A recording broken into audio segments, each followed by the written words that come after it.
In the first video on the 1914 doctrine, I tried to show the inconsistencies within the doctrine of 1914 without even touching the year 607, which is crucial for their calculations.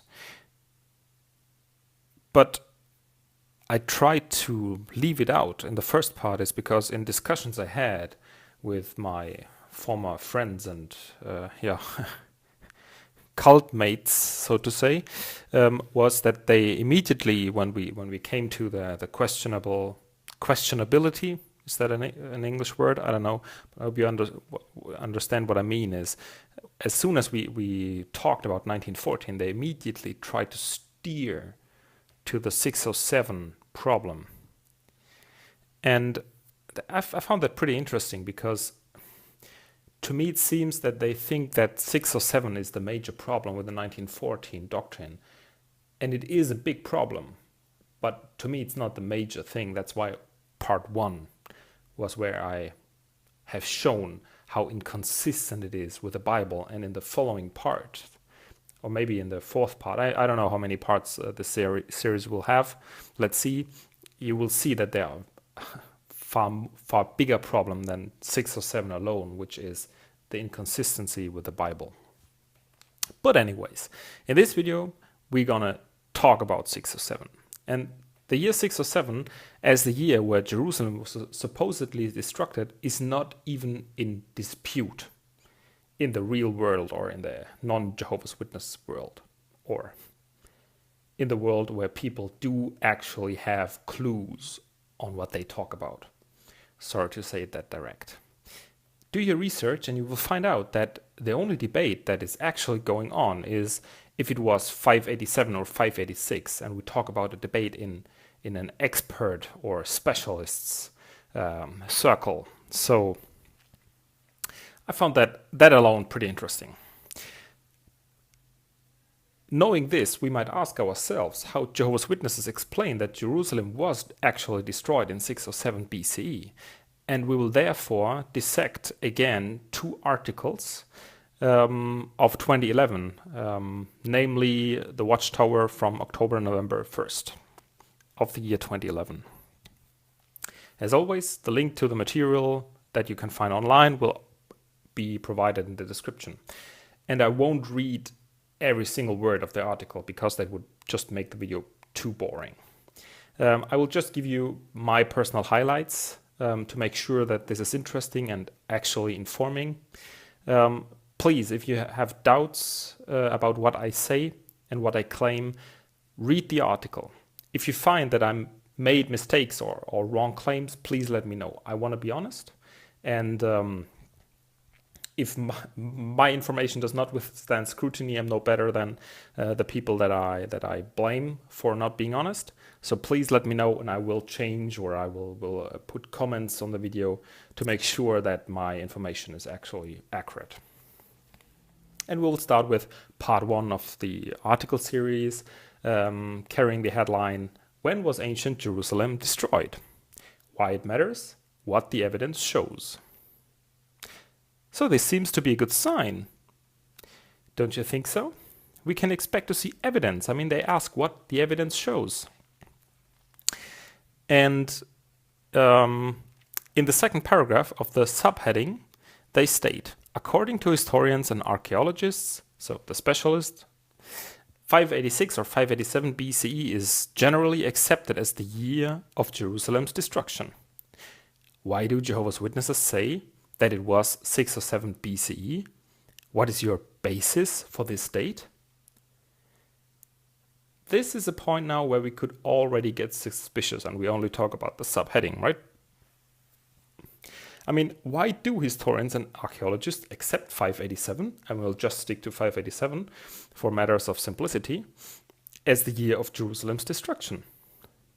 Without reading any further, I would allow myself to guess, because that's where the evidence points to. In the first 2 paragraphs, they provide the readers with reason to show interest for the topic, and we already know why we're interested, so I will leave that out. They conclude the second paragraph with this. So why do Jehovah's Witnesses hold to a date that differs from widely accepted chronology by 20 years? In short, because of evidence within the Bible itself. Oh, great! Here we get a promise to be provided with evidence within the Bible. And that seems to be a great approach, don't you think so? So did I. To me, this indicates that even without turning to archaeological or historical evidence, the Bible should allow to find out the true year of destruction. And we will see if that is actually the case.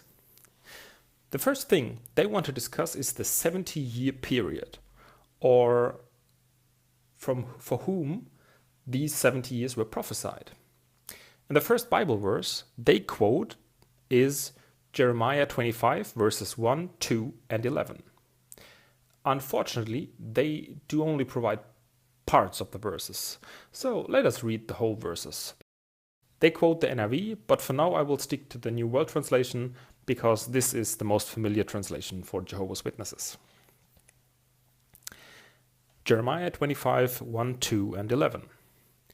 The word that came to Jeremiah concerning all the people of Judah in the 4th year of Jehoiakim, son of Josiah, the king of Judah, which was the 1st year of King Nebuchadnezzar of Babylon. This is what Jeremiah the prophet spoke concerning all the people of Judah and all inhabitants of Jerusalem. And all this land will be reduced to ruins and will become an object of horror, and these nations will have to serve the king of Babylon for 70 years. There are two things that jump into my mind with all the knowledge that I have right now that I just want to point out without further commenting it for now. The verse 2 makes it pretty plain clear that this was spoken concerning all the people of Judah and the inhabitants of Jerusalem. It was certainly not exclusively mentioning the inhabitants of Jerusalem or giving them a special place in that discussion. I mean, the inhabitants of Jerusalem were actually just mentioned after the people of Judah. Secondly, verse 11 states that the 70 years are about nations, in plural, serving the king of Babylon. Serving. These two facts are not mentioned in the paragraph. Then the second passage from the Bible that they quote is Jeremiah 29, verse 10, which reads, "For this is what Jehovah says, when 70 years at Babylon are fulfilled, I will turn my attention to you, and I will make good my promise by bringing you back to this place." The following paragraph then has to admit that instead of saying 70 years at Babylon, many translations read for Babylon. This may sound like a minor difference to you, but it actually makes a huge difference, as the article will insist on the necessity for the Israelites to be present at Babylon for a period of 70 literal years, and use that very verse to prove that. Why don't you check out all the translations, for example at BibleHub.com, for yourself and see what many of them say. I will provide a link to that verse on BibleHub in the description. And please don't get me wrong, I'm not a scholar in Hebrew, and I don't want to say that it's wrong to translate it with at Babylon. I mean, who am I to say that? But as there seems to be a dispute on how to translate it, I think it is fair to say that one variant of translation cannot be sole proof for 70 years relating to a physical presence in Babylon or at Babylon. The article then continues to say that according to secular chronology, the Babylonians dominated the land of ancient Judah and Jerusalem for some 70 years, from about 609 BCE until 539 BCE, when the capital city of Babylon was captured. This is a good piece of anticipatory objection handling, but can they really prove it to be different? I find it interesting that the 70 years are perfectly fulfilled according to secular history, even though the writer of this article inserts words like some 70 years and about to make it seem vague and not exactly 70 years. I mean, please do the math on your own. But what are their arguments against the secular take on this matter? Let's read on. The Bible, however, shows that 70 years were to be a period of severe punishment from God, aimed specifically at the people of Judah and Jerusalem, who were in a covenant to obey him. When they refused to turn from their bad ways, God said, "I will summon Nebuchadnezzar, king of Babylon, against this land and its inhabitants, and against all the surrounding nations." While nearby nations would also suffer Babylon's wrath, the destruction of Jerusalem and the 70-year exile to follow were called by Jeremiah the punishment of my people, for Jerusalem had sinned greatly. I'd say there is no reason to doubt that Judah and Jerusalem were in a covenant to obey God. And that is what is proven with Exodus 19, but nothing more. Then we'll learn that they have been warned that Nebuchadnezzar will be used to punish them for disobedience. Whom was threatened according to the verses in Jeremiah 25? Was it specifically Jerusalem? The land and its inhabitants and all the surrounding nations. Did you find any specific mention of Jerusalem being the object of punishment? Me neither. Then they attempt to relate the 70 years specifically to Jerusalem by quoting Lamentations. And they quote three verses. Lamentations 1 verse 8 talks about Jerusalem's sins. It does not mention 70 years. Chapter 3 verse 42 neither mentions Jerusalem nor the 70 years, but I think it's fair to assume that as chapters 1 and 2 address Jerusalem specifically, that this also applies to chapter 3. In chapter 4 verse 6, it talks about the punishment being bigger than that of Sodom. No mention of Jerusalem or 70 years. Do search in Lamentations for the word or number 70 and see for yourself how often it is mentioned in the whole book. Attention, a little spoiler alert here, it's 0 times. So the statement they made saying, while nearby nations would also suffer Babylon's wrath, the destruction of Jerusalem and the 70-year exile to follow were called by Jeremiah, the punishment of my people, for Jerusalem had sinned greatly, is just misleading. I mean, see where the quote marks actually are. Look in the article. It's misleading. Nowhere are they able to quote a single verse from the Bible that would prove the crucial point, as we will see later on, linking the 70 years specifically to the city of Jerusalem. They don't have a verse for this. Please keep that in mind. Now, please try to remain seated while reading the next paragraph. And I quote, "So according to the Bible, the 70 years was a period of bitter punishment for Judah, and God used the Babylonians as the instrument for inflicting this severe chastisement. Yet God told the Jews, when 70 years are completed, ... I will ... bring you back to this place, the land of Judah and Jerusalem." Isn't it funny how, with the last sentence and the addition that they made to Jeremiah 29 verse 10, they disprove themselves in their attempt to link the 70 years to Jerusalem specifically? I mean, they said, when the 70 years are completed, I will bring you back to this place, the land of Judah and Jerusalem.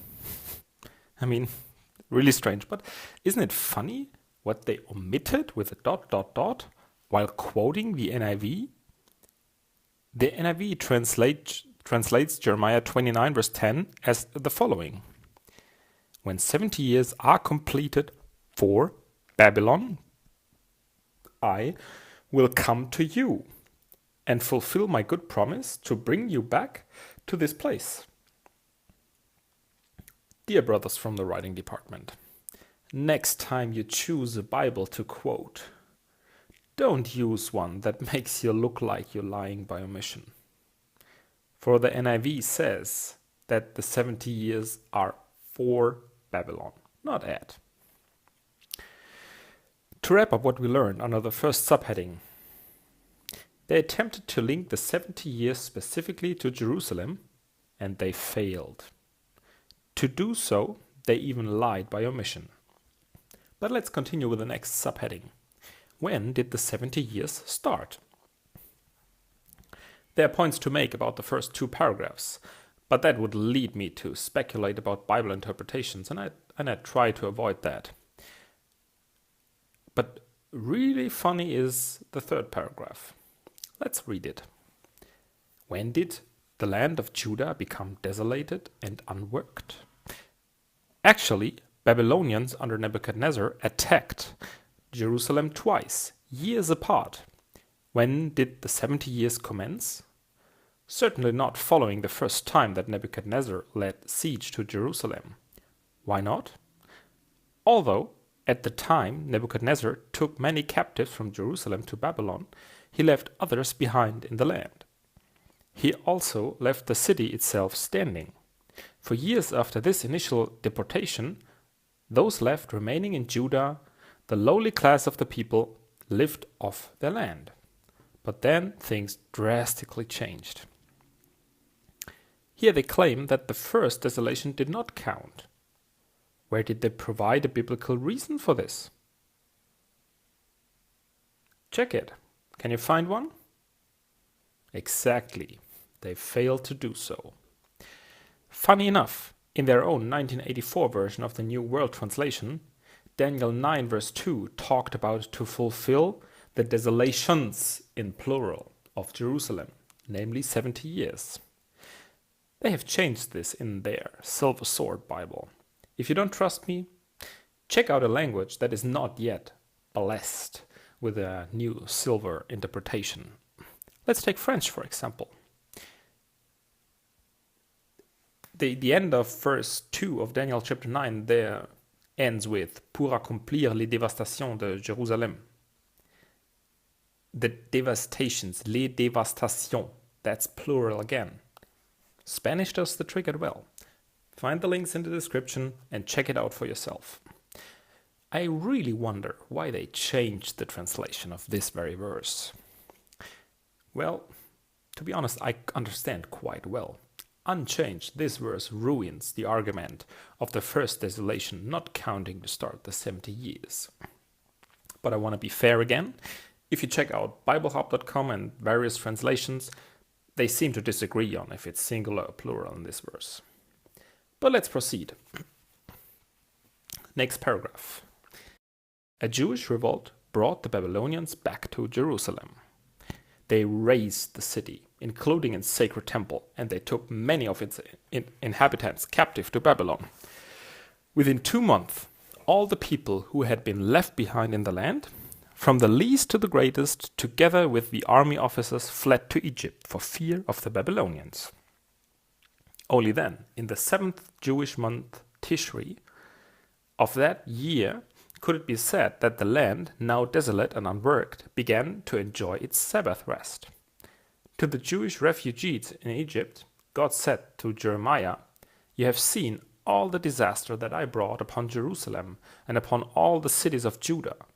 Behold, this day they are a desolation, and no one dwells in them." So this event evidently marked the starting point of the 70 years. And what year was that? To answer, we need to see when that period ended. Okay, in this paragraph they talked about people fleeing to Egypt. No reason to doubt that. But where does the Bible indicate that this had anything to do with the starting point of the 70 years? Where do the writers take the confidence to state that this event evidently marked the starting point of the 70 years. Where? I can't find it. Nowhere. Not in 2nd Kings and not in Jeremiah did it say that this had to do with the 70 years. I think it's a little presumptuous what they are saying. I was tempted to put the video of Geoffrey Jackson before the Australia Royal Commission in here, where he said that I think it would be quite presumptuous to say. But that would be dishonest and misquoting, and I do not want to provide grounds for such an accusation. So to wrap up again, the paragraphs under this subheading attempted to show that the 70 years started with the second destruction of Jerusalem. Unfortunately, they did not provide a single verse in the Bible that draw that connection. I find it pretty funny that they asked for the start of the 70 years in the very subheading and did not provide a single date in this passage. But now the article draws the attention to the end of the 70 years period. The heading goes, "When did the 70 years end?" And I read, "The prophet Daniel, who lived until the kingdom of Persia came to power, was on the scene in Babylon, and he calculated when the 70 years were due to end. He wrote, I, Daniel, perceived in the book that the numbers of years that according to the word of the Lord to Jeremiah the prophet must pass before the end of the desolations of Jerusalem, namely 70 years. I must admit that I'm pretty surprised to see them quoting the ESV in this context, which talks about desolations in plural. In my mother tongue, they chose a translation that did not make that point as clear as in English. So please help me to understand how Daniel could write about the years that must pass before the desolations in plural. So he was obviously talking about multiple desolations come to an end. How they dare to say the 70 years only started with the last desolation? It does not make any sense. But let's read on. Ezra reflected on the prophecies of Jeremiah and linked the end of the 70 years to the time when the Lord moved the heart of Cyrus, king of Persia, to make a proclamation. When were the Jews released? The decree ending their exile was issued in the first year of Cyrus, the king of Persia. Thus, by the fall of 537 BCE, the Jews had returned to Jerusalem to restore true worship.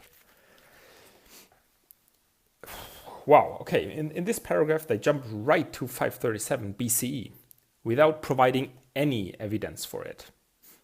The box they cite does not even contain the date of 537 BCE. And I don't want to discuss the box in detail right now, but want to raise two questions concerning the paragraph and the box that you please answer for yourself. How did they get from 539 BCE, where Cyrus's reign started, to 537? And what are the biblical or any other reason for this? And quite interestingly, why don't they mention the cuneiform tablets that most experts rely on to support 587? The British Museum alone holds 50,000 of these tablets from that period. You find a link to that in the description. Furthermore, the paragraph claims that the returned Jews restored true worship. But the cited verses do only talk about the temple being rebuilt. Didn't the Jews execute true worship during the 70 years in Babylon? So, did they execute false worship? Why would God then release them? I mean, I think it's fair to assume that they executed true worship in order to make Jehovah release them from the Babylonian captivity. So why had it had to be restored then in the first place? Where do the cited verses of Ezra talk about the 70 years? Yes, the Bible talks about the Jews coming back to Judah and Jerusalem. But the link between the reconstruction of the temple, 537 BCE, and the 70 years is clearly a missing link, if you grant me that evolutionary joke. Let's read on. According to Bible chronology, then the 70 years was a literal period of time that ended in 537 BCE. And they yet failed to give us evidence for that. But anyways, counting back 70 years, the start date of the period would be 607 BCE. But if the evidence from the inspired scriptures clearly point to 607 BCE for Jerusalem's destruction, why do many authorities hold to the date 587 BCE? They lean on two sources of information: the writings of classical historians and the Canon of Ptolemy. Are these sources more reliable than the scriptures? Let us see. Sorry, but this is outright dishonest. Where, and please read the article as many times as you want, where did they provide a single proof pointing to 537 as the end of the 70 years? In scripture or anywhere else? They provided zero biblical evidence, nor any archaeological or historical proof. How can they write about the evidence from the inspired scriptures clearly pointing to 607 BCE? Where have they shown that? They then move on to claim that many authorities lean on two sources to hold the date of 587 BCE. This is an absolute worthless argument from authority. Check logical fallacies. Without even providing sources to back their claim. This is just nonsense.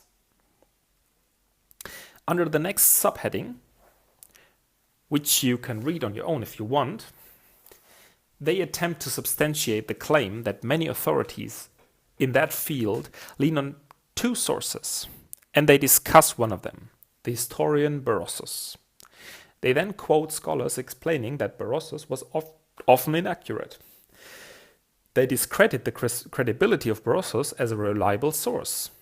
Unfortunately for the writers, as long as they do not provide us with even a single historian relying on Berossus to substantiate 587 BCE, this is just a strawman argument attempting to distract us. I mean, have they provided you a quote of a historian relying on Berossus for 587? They even quote S.M. Burstein saying that Berossus' purpose was not historical. So please, do you think that any serious historian would rely on this? Wouldn't they immediately discredit themselves? Who would take them serious after making such a mistake? Sorry, but the claim is extremely untrustworthy, as long as they do not come up with sources for their claims.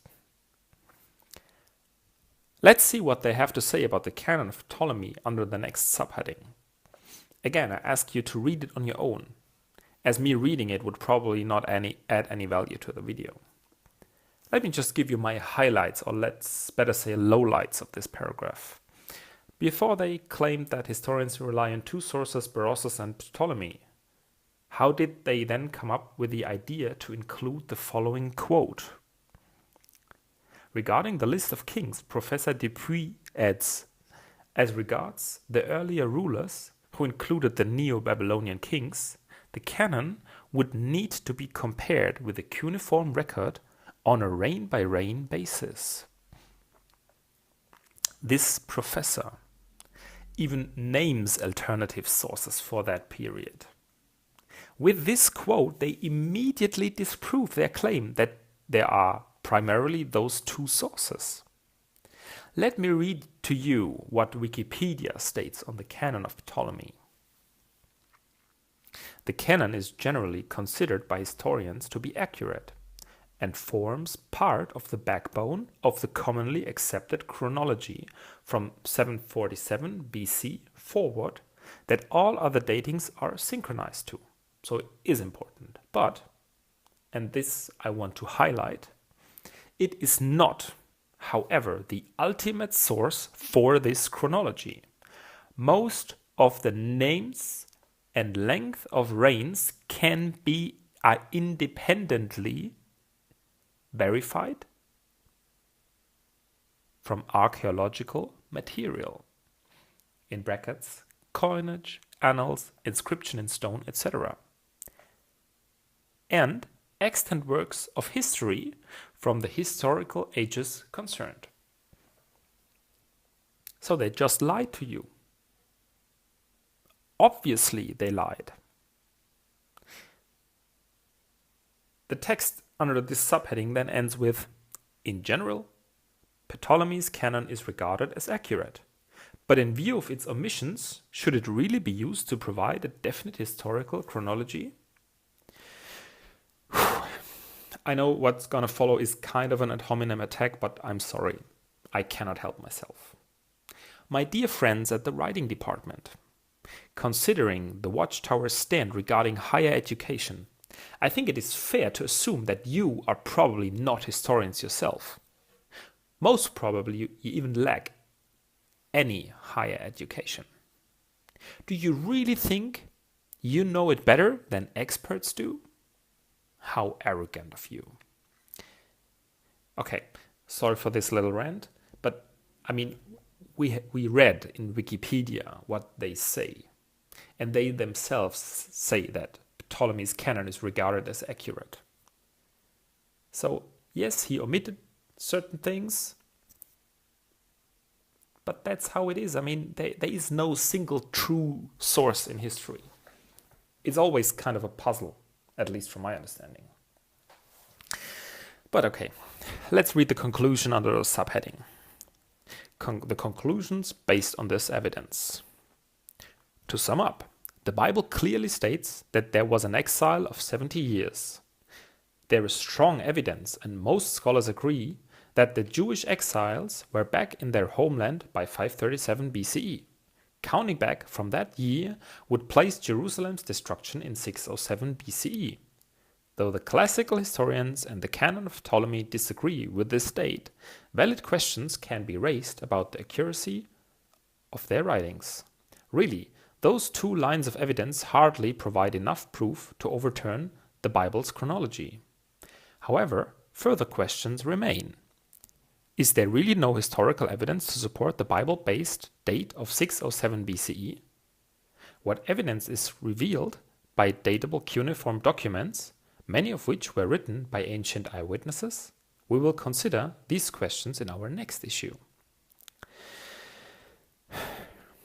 Let me sum up, and I apologize for this most probably becoming a little rant. Please bear with me. Dear authors of this article, you guys provide zero evidence for your attempt to tie the 70 years to specifically Jerusalem's desolation, in contradiction to what we can all read in the Bible. It is easy for scholars to agree, as you write in your conclusion, that the Jews were back home in 537 BCE, as the Babylonians were conquered in 539 already, and the Jews were released soon after, and 539 being a date you don't doubt at all. How you come from 539 to 537, you failed to explain. Why one should count back from then, 537, to arrive at 607, you provided zero evidence for. Why do you state that classical historians and the Canon of Ptolemy disagree with 607?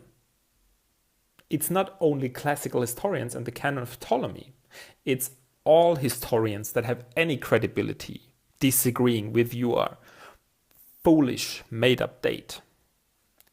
There are far more than the two lines of evidence you mentioned, namely Berossus and Ptolemy, that disagree with 607. You even quoted people proving this very point. No one overturns Bible chronology that you failed to provide by disagreeing with 607.